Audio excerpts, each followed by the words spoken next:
Assalamualaikum warahmatullahi wabarakatuh. Eh, Perkenalkan, nama saya Syarif Eko Margono dengan NIM 6420381. Lalu juga ada Abil Fada Muhammad, Raihan Fahrian, Isa Alfia Pratama, Anissa Febrianti, dan Luftia Ferdiana Putri. Di sini kami akan mempresentasikan PPT kami. Perilaku individu.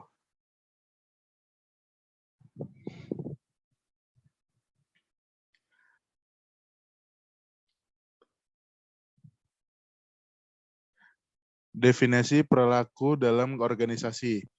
Suatu reaksi yang dimiliki oleh seorang individual terhadap segala sesuatu yang dilihat, dirasa, dan dipahami untuk selanjutnya terbentuk dalam perbuatan dan sikap. Setiap orang memiliki pandangan yang berbeda-beda dalam menilai dan memahami setiap keadaan. Individu membawa ke dalam tatanan organisasi kemampuan, kepercayaan pribadi, pengharapan kebutuhan, dan pengalaman masa lalunya. Organisasi juga merupakan suatu lingkungan yang mempunyai karakteristik seperti keteraturan yang diwujudkan dalam susunan hierarki, pekerjaan, tugas, wewenang, tanggung jawab, sistem penggajian, sistem pengendalian, dan sebagainya. Selanjutnya ada perbedaan individu. Yang pertama, kemampuan, sifat biologis yang bisa dipelajari yang memungkinkan seseorang melakukan sesuatu yang bersifat mental atau fisik. Yang kedua ada keterampilan, yaitu kompetensi yang berdasarkan dengan pekerjaan. Yang ketiga ada demografi, yaitu perbedaan jenis kelamin, keragaman, ras, dan budaya.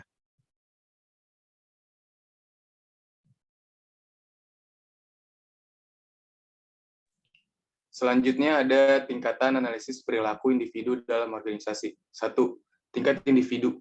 Kejadian yang terjadi dalam organisasi dianalisis dalam hubungannya dengan perilaku seseorang dan interaksi kepribadian dalam suatu situasi. Masing-masing individu dalam suatu organisasi memiliki sikap kepribadian, nilai, dan pengalaman yang berbeda-beda yang mempengaruhi dalam berperilaku. 2. Tingkat kelompok.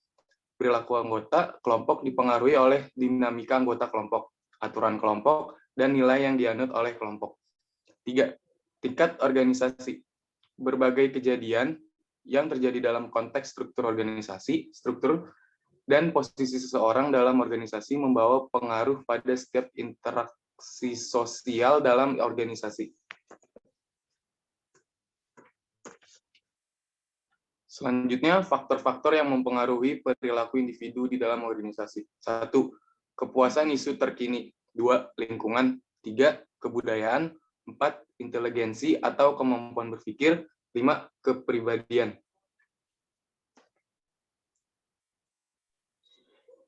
Di sini ada ciri-ciri karakteristik yang melekat pada individu. Perilaku individu juga dapat dipahami dengan mempelajari karakter individu.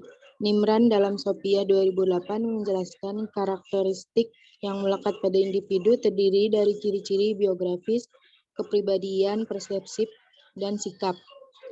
1. Ciri-ciri biografis, yaitu ciri-ciri yang melekat pada individu antara lain.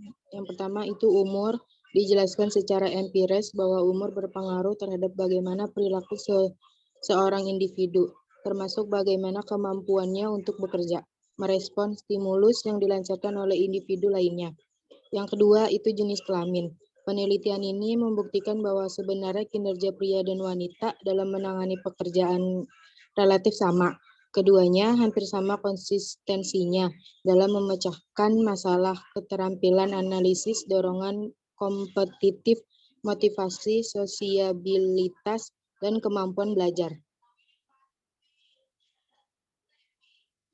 Yang ketiga itu status perkawinan. Pemaknaan tentang pekerjaan akan berbeda antara karyawan yang single dengan karyawan yang sudah menikah. Penelitian ini membuktikan bahwa orang yang telah berumah tangga relatif lebih baik dibandingkan dengan yang single, baik ditinjau dari segi absensi, keluar, beralih kerja, dan kepuasan kerja. Selanjutnya jumlah atau banyaknya tanggungan. Banyak penelitian menunjukkan bahwa semakin banyak jumlah tanggungan dalam keluarga berpengaruh terhadap produktivitas kerja karyawan. Lanjut masa kerja. Relevansi masa kerja adalah berkaitan langsung dengan senioritas dalam pekerjaan. Artinya tidak relevan membandingkan pria, wanita, tua, muda, dan seterusnya. Karena penelitian menunjukkan bahwa belum tentu yang lebih lama pada pekerjaan memiliki produktivitas yang lebih tinggi.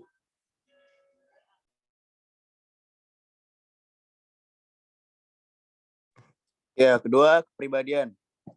Robin dalam Sophia 2008 mengemukakan personality is the dynamic organization within the individual of the psychophysical system that determine his unique adjustment to this environment.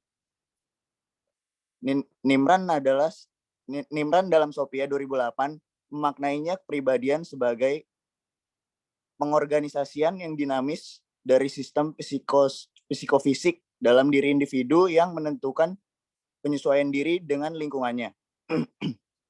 Dia menambahkan bahwa kepribadian sebagai keseluruhan cara bagaimana individu beraksi dan berinteraksi dengan orang lain. Robbins dalam Sophia tahun 2008 mengartikan kepribadian sebagai cara dengan mana seseorang bereaksi dan berinteraksi dengan orang lain. Adapun karakteristik kepribadian yang populer di antaranya adalah agresif, malu, pasrah, malas, ambisius, setia, jujur.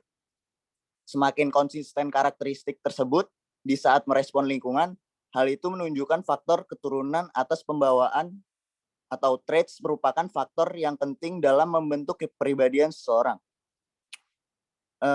Kunarto 2001 menyebutkan bahwa temperamen we are born with, sedangkan karakter we have to make. Berangkat dari pendapat ini, pribadi seseorang selalu diwarnai oleh temperamen dan sekaligus karakter. Temperamen berwarna sifat-sifat yang diperoleh dari keturunan, sedangkan karakter terbentuk oleh lingkungan dan situasi. Interaksi antara temperamen dan karakter itu yang membentuk kepribadian seseorang. Orang yang karakternya terbentuk pada lingkungan dan budaya kerja yang tinggi akan cenderung serius, ambisius, dan agresif.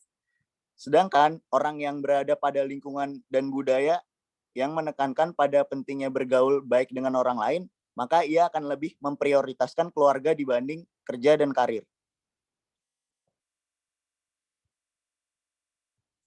Yang ketiga ada sikap atau attitude. Sikap merupakan satu faktor yang harus dipahami, kita dapat memahami perilaku orang lain. Dengan saling memahami individu, maka organisasi akan dapat dikelola dengan baik. Definisi sikap dapat dijelaskan dalam 3 komponen sikap, yaitu afektif, kognitif, dan psikomotorik. Afektif berkenan dengan komponen emosional atau perasaan seseorang. Komponen kognitif berkaitan dengan proses berpikir yang menekankan pada rasionalitas dan logika. Komponen psikomotorik merupakan kecenderungan seseorang dalam bertindak terhadap lingkungannya.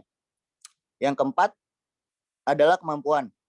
Kemampuan yang dimaksud dengan istilah kemampuan adalah kapasitas seseorang untuk melaksanakan beberapa kegiatan dalam satu pekerjaan.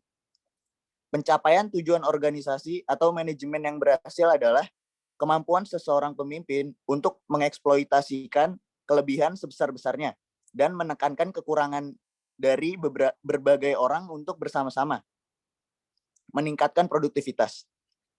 Kategori dikelompokkan menjadi 2, yaitu kemampuan intelektual dan kemampuan fisik. Next.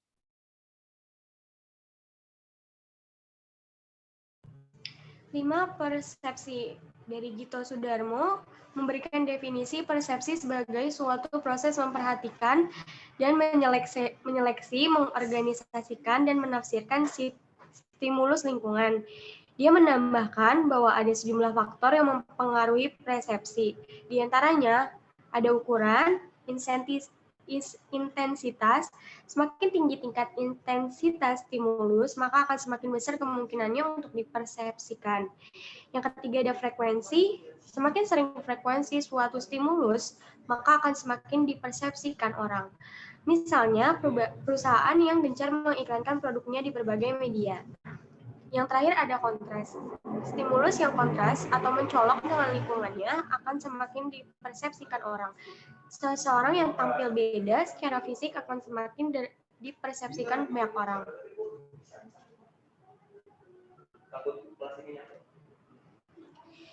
Terus ada gerakan stimulus dengan gerakan yang lebih banyak akan semakin dipersepsikan orang dibandingkan dengan stimulus yang gerakannya kurang. Misalnya di suatu ruangan yang hening, semua diam, tiba-tiba ada seorang yang bergerak. Maka semua orang di ruangan tersebut akan memperhatikan orang yang bergerak itu. Ada perubahan atau stimulus yang berubah-ubah akan menarik untuk diperhatikan dibandingkan dengan stimulus yang tetap. Misalnya, lampu yang menyala, berkelip-kelip, atau memiliki warna yang bermacam-macam akan lebih menarik perhatian. Suatu stimulus baru akan lebih menarik perhatian orang dibanding stimulus lama. Misalnya, buku terbitan baru tentu akan lebih menarik perhatian publik dibandingkan buku terbitan lama. Semakin unik suatu objek atau kejadian, maka akan semakin menarik orang untuk memperhatikannya.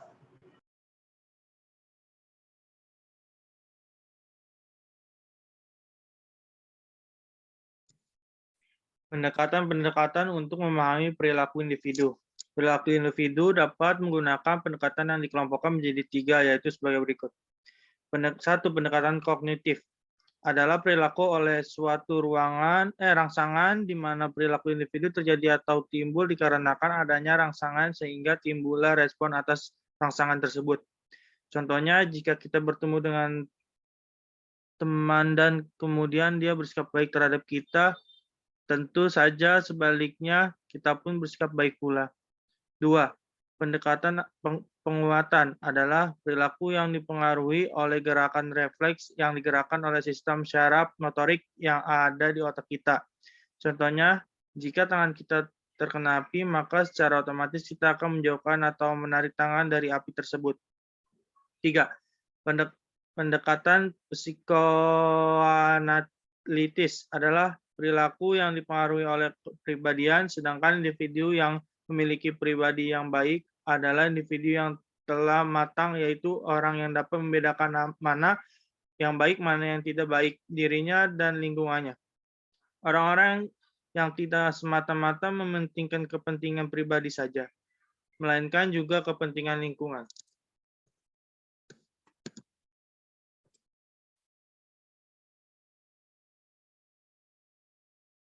Kesimpulan. 1. Perilaku individu dalam organisasi dipengaruhi oleh persepsi, kepribadian, dan emosi individu tersebut, di mana kita dapat menilai atau menafsirkan perilaku dengan cara mengamati pola kebiasaan dan peraturan-peraturan yang ada. 2. Terdapat beberapa perbedaan karakteristik yang terdapat pada diri setiap individu. Di antara beberapa karakteristik itu yaitu perbedaan mengenai kecerdasan dan potensi yang dimiliki oleh masing-masing individu. 3. Perilaku setiap individu satu dengan yang lain berbeda sehingga diperlukan suatu pendekatan untuk menyatukan individu-individu tersebut agar dapat mencapai tujuan secara bersama-sama. 4. Dalam setiap organisasi dibutuhkan suatu kecerdasan yang seimbang yang dimiliki oleh setiap individu organisasi tersebut.